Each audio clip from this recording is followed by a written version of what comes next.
Hey guys, welcome back to my channel. Before we dive into the video, make sure to subscribe and ring the bell icon. Let's dive in. The sand burned my feet through my shoes. The sun pressed on my back like punishment. And the horizon mocked me with its endless emptiness. Hook, 6 months pregnant, her family drove her into the desert, said, "Take a nice walk," and sped off. She screamed. Then she planned. They told me it would be good for me, a walk to clear my head. Take a nice walk and relax. My sister laughed, waving from the passenger seat. Her voice carried over the engine's roar before it vanished in the wind. Then the car sped off and I was alone, 6 months pregnant in the middle of nowhere. The desert was silent except for my heartbeat pounding in my ears and the baby's faint movements inside me as if even he could sense the danger. I called for them at first, then I screamed. Then I stopped. That's when I knew it wasn't a mistake. They hadn't forgotten me. They had left me. It started with family dinners, the kind that looked perfect from the outside.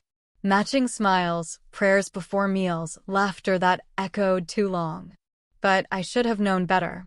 My sister Leela had always been the favorite. Pretty, sharp-tongued, and cruel in ways only I seemed to notice. My parents adored her. I was the afterthought, the quiet one who made herself useful, the one who didn't talk back.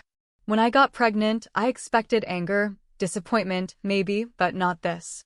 "You've always been reckless," my father said. "Maybe this will teach you responsibility."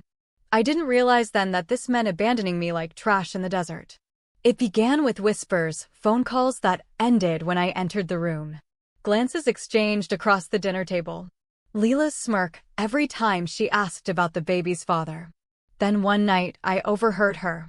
"Don't worry," she told my mother. "By the time anyone finds her, it'll be too late.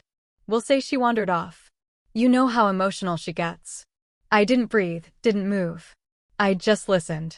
And that's when something inside me changed. The hurt didn't come as tears. It came as fire. Cold, bright fire. They thought the desert would finish me. But the desert taught me. I walked until my legs gave out, then crawled until the sun set. A truck driver found me at dawn, half dead, clutching my belly. He saved us. The hospital saved us. But I saved the truth.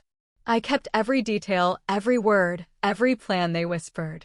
While they celebrated my disappearance, I rebuilt. I found work, saved money, hired help. I learned their secrets. Father's business built on fraud. Mother's charity a front for laundering money. Leela tied to both. I gathered proof quietly. Emails, records, witnesses. When the time came, I struck. Father's business crumbled. Mother's charity exposed. Leela implicated in both. When the reporters swarmed their gates, I watched on TV. Leela's face was pale, her voice trembling, the perfect picture of guilt. I almost smiled, but I wasn't done. 1 week later, I sent them a package. Inside was the ultrasound photo they'd left in my car that day. On the back, I'd written, "You should have made sure I didn't walk out of that desert." Then I uploaded the dashcam footage. The one I'd retrieved from a junkyard. The one showing their car speeding away while I stood in the heat waving, pregnant and crying. It went viral within hours. The world turned on them. My family name, once respected, became a headline for cruelty. Parents and sister abandon pregnant woman in desert for inheritance money. They lost everything. Hook. 1 year later, she returned with her son. Police arrived. She said one line, then walked away forever. I returned exactly 1 year later. Same house, same dusty driveway. They didn't recognize me at first. The short hair, the confidence, the silence. Leela stepped forward, shaking. "You're alive." "Yes," I said softly. "And so is he." I motioned toward the car where my son slept peacefully in his seat. My father tried to speak, but I stopped him with a glance. "I thought you wanted me to learn responsibility," I whispered. "I did, and I learned patience too." Leela broke then, collapsed, sobbing, begging forgiveness, but mercy was never part of my plan. I turned and walked away as the police cars arrived. They called me the miracle woman on the news. Said I'd survived against all odds.